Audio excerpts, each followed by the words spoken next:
Alright, so this version of the Morphing Jar mail involves you giving your Morphing Jar to your opponent and then flipping it over and over with cards like Swords of Concealing Light, which only affect your opponent's monsters, and then using cards like Dark Piercing Light, the little hand thing, which flips all your opponent's monsters up.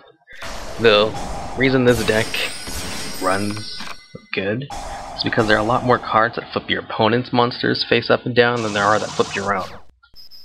And I remember this one I ran it back when the Yu-Gi-Oh network was still up, before they closed it down last year, because I had already had some of these cards to this OTK. It was pretty cheap to run, but they closed it down. I'm still sad about that.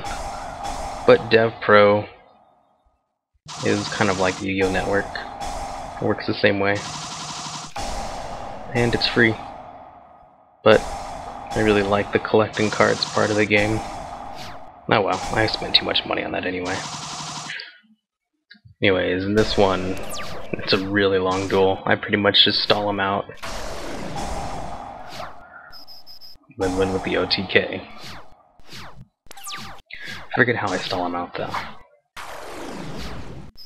I think we actually have a really good exchange back and forth.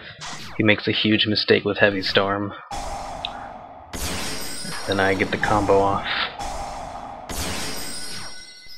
Oh, he Solemn that. I remember this guy screwed me over so many times. Solemn just screws his deck over so bad. Vortex Trooper, I love it in this deck. Because you can give it to your opponent with Creature Swap or the Magic Box, and then attack it, since it has 0 attack for like direct damage if you stole one of their high attack monsters. And then you get to draw a card out of it. Oh, looks like I finally got out Morphing Jar. And Monster Reborn. Bring out Morphing Jar. Vortex Troopers, and 2 cards from my hand to draw new ones. And then Swords of Concealing Light to turn them face down. With Concealing Light, they can't be flipped back up until Concealing Light is gone. So my opponent cannot change his monsters unless it's by a spell effect. It's only 2 turns. Not as good as Swords of Revealing Light, but still good for stalling out. See, I gave him my Vortex Trooper.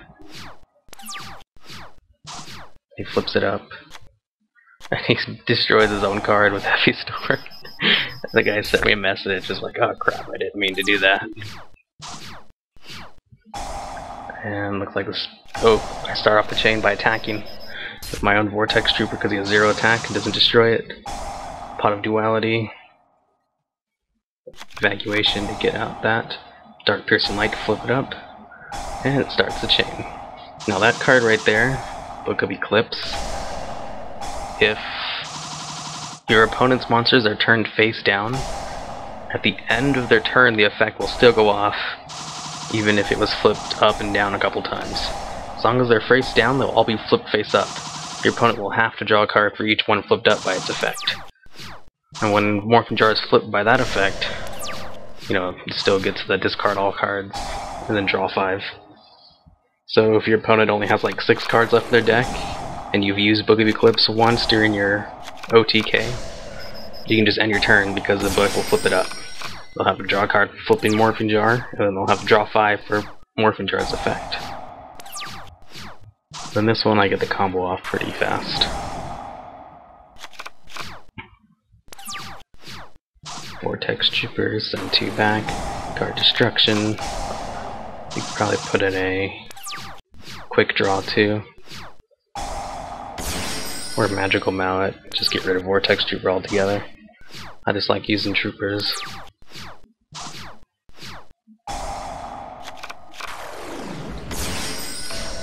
Stalled out with Swords of Revealing Light, and start the chain.